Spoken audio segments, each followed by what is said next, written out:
नमस्कार दोस्तों, आज मैं सुनाने जा रही हूँ आपको एक नई कहानी, नामुमकिन कुछ भी नहीं। विल्मा रुडोल्फ का जन्म अमेरिका के टेनेसी प्रांत के एक गरीब घर में हुआ था। 4 साल की उम्र में विल्मा रुडोल्फ को पोलियो हो गया और वह विकलांग हो गई। विल्मा रुडोल्फ कैलिपर्स के सहारे चलती थी। डॉक्टरों ने हार मान ली और कह दिया कि वह कभी भी ज़मीन पर नहीं चल पाएंगी।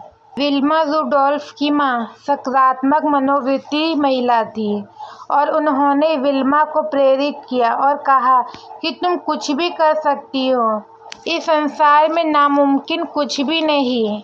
विल्मा ने अपनी मां से कहा, क्या मैं दुनिया की सबसे तेज धावक बन सकती हूँ?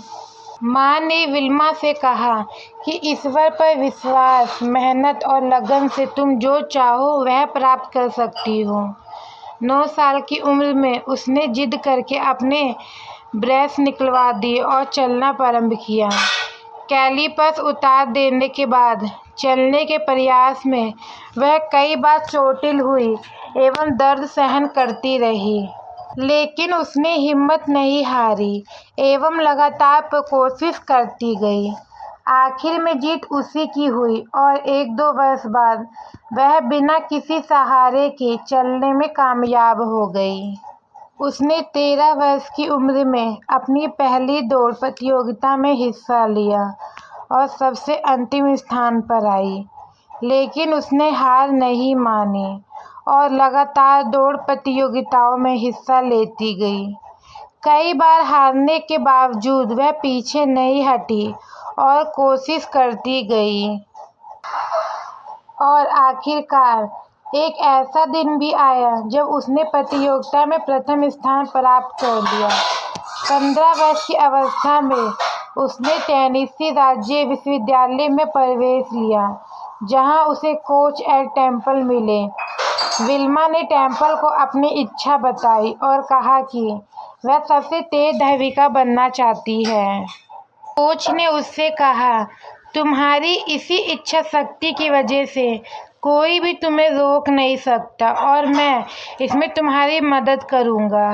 विल्मा ने लगातार कड़ी मेहनत की एवं आखिरकार उसे ओलंपिक में भाग लेने का मौका मिल ही गया। विल्मा का सामना एक ऐसी धाविका से हुआ जिसे अभी तक कोई नहीं हरा सका था। पहली रेस 100 मीटर की थी, जिसमें विल्मा ने जूता को हराकर स्वर्ण पदक जीत लिया एवं दूसरी रेस 200 मीटर में थी। विल्मा के सामने जूता ही थी, इसमें भी विल्मा ने जूता को हरा दिया और दूसरा स्वर्ण पदक जीत लिया। तीसरी दौड़ 400 मीटर की रिले रेस थी और विल्मा का मुकाबला एक बार फिर जूता से ही था। रिले में रेस का आखिरी हिस्सा टीम का सबसे तेज एथलीट ही दौड़ता है। विल्मा की टीम के 3 लोग रिले रेस के शुरुआती 3 हिस्से में दौड़े और आसानी से बैटन बदली। जब विल्मा के दौड़ने की बारी आई, उससे बैटन छूट गई, लेकिन विल्मा ने देख लिया कि दूसरे छोर पर जूता हैन तेजी से दौड़ी चली आ रही है। विल्मा ने गिरी हुई बैटन उठाई और मशीन की तरह तेजी से दौड़ी तथा जूता को तीसरी बार भी हराया और अपना तीसरा गोल्ड मेडल जीता। इस तरह एक विकलांग महिला, जिसे डॉक्टरों ने कह दिया था कि वह कभी चल नहीं पाएगी, विश्व की सबसे तेज धाविका बन गई और यह साबित कर दिया कि इस दुनिया में नामुमकिन कुछ भी नहीं। तो दोस्तों, मेरी आज की ये कहानी यहीं पर ख़त्म होती है। आपको मेरी ये कहानी कैसी लगी कमेंट में ज़रूर बताएं। अगर आप मेरे चैनल पे नए हैं तो मेरे चैनल को सब्सक्राइब करें, लाइक करें। आगे आपको ऐसी और मोटिवेशनल कहानियाँ सुनने को मिलती रहेगी। धन्यवाद।